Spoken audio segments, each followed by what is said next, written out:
Almost everything we consume or enjoy originates from the natural processes of the environment. Managing and protecting the environment is crucial in ensuring that future generations can enjoy the same services from which we benefit.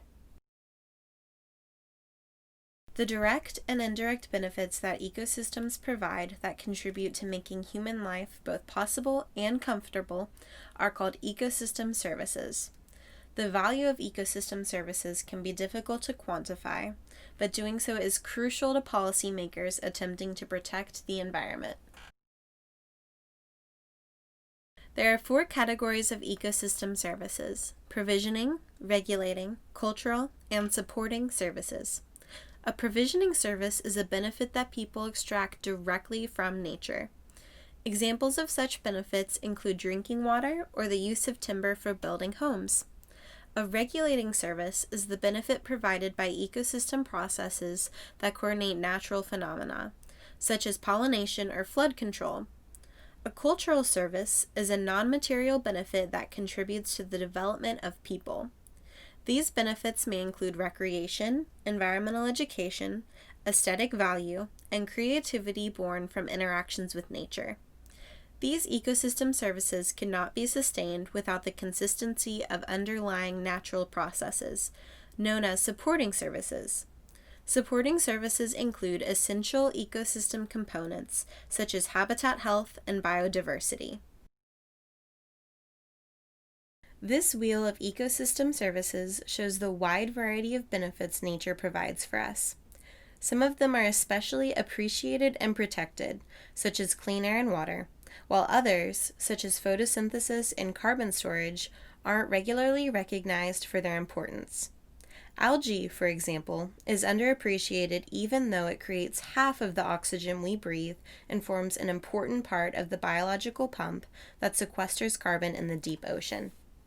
This graphic can both help you distinguish among the 4 different categories of ecosystem services and assist you in identifying crucial benefits provided by the environment that are often underappreciated.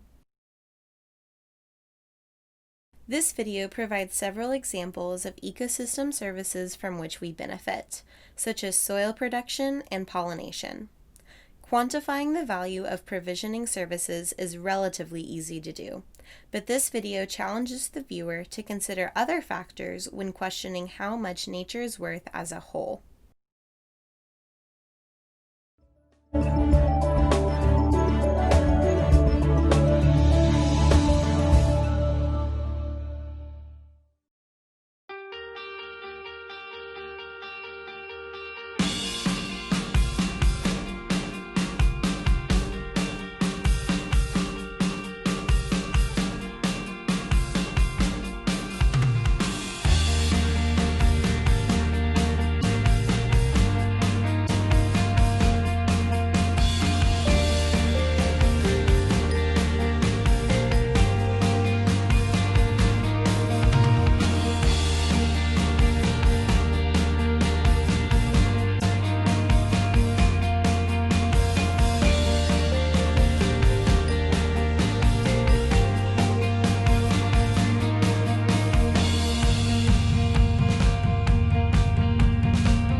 An ecosystem service we particularly utilize is water.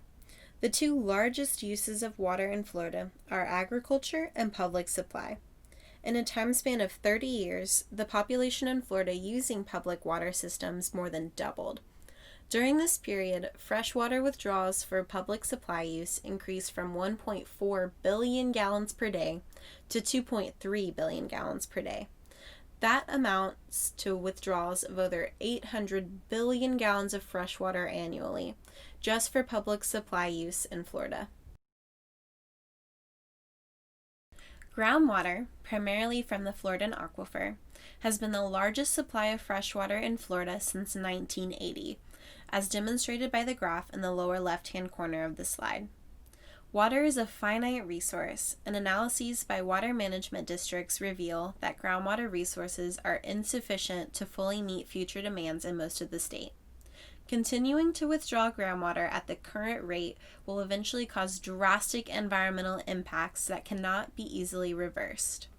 In coastal environments around Florida, one of the primary concerns is the risk of saltwater intrusion, whereby excessive pumping reduces pressure and depth of the aquifer, allowing seawater to infiltrate the groundwater supply. Other impacts may include a reduction in spring flows, lowered lake levels, and a loss of wetland area. As depicted in this graph, future projections show public water supply and agriculture remaining as the two largest users of water in Florida through the year 2030. Becoming more water efficient in agriculture and public supply water usages is the key component to lowering water withdrawals in the state. In order to meet future demands, Florida will require increased water conservation, development of alternative water supplies, such as desalination, and increased use of stormwater and reclaimed water. Water neutrality is the concept of either reducing or offsetting water consumption by investing in projects that promote sustainable and equitable use of water in the environment and community. An individual is water neutral when the individual's water footprint has been completely offset through conservation and reclamation. Striving towards water neutrality in Florida would lead to a lower net loss of water in the system, avoiding the exhaustion of the Floridan aquifer. Once the water levels of an aquifer are less than half their healthy amount, as shown by the green line on the graphic depicting the stages of aquifer depletion, water conservation efforts and sources of alternative water supply are critical in order to avoid completely depleting the aquifer. The water footprint is an indicator of water use that looks at both direct and indirect water use. Indirect water use refers to water used during the process of producing goods and services that you then purchase. This graphic can help give you an idea of the amount of water you consume daily, in both direct and indirect ways. For example, the production of 1 bar of chocolate uses 1,700 liters, or 500 gallons, of water. Alternative water supply involves the use of region-specific sources that offer an alternative to traditional groundwater and surface water. These non-traditional sources of water may include saltwater and brackish water, water reuse, surface water captured during heavy rainfalls, stormwater, and sources made available through the addition of new storage capacity. Alternative water supply sources are still a finite resource, but they may prove to be important to Florida in preventing the depletion of traditional freshwater sources. The state of Florida has programs in place to provide funding to help develop alternative water supply sources, like desalination and water reclamation. It's important, though, that these sources are truly alternative supply sources that help conserve groundwater, instead of just designating deeper and deeper aquifer sources as alternative. Compare the costs and benefits of alternative water supply, and evaluate which one outweighs the other in your opinion.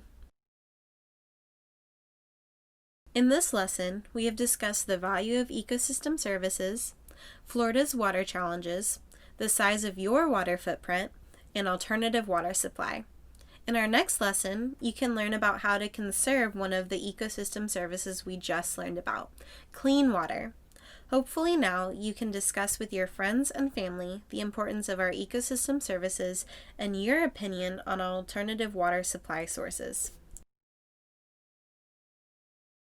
In small groups within your class, discuss the following questions.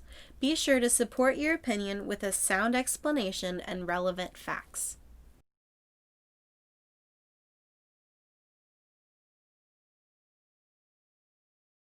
Write a brief essay discussing the value of clean water. Be sure to consider the role clean water plays in both environmental processes and human activities.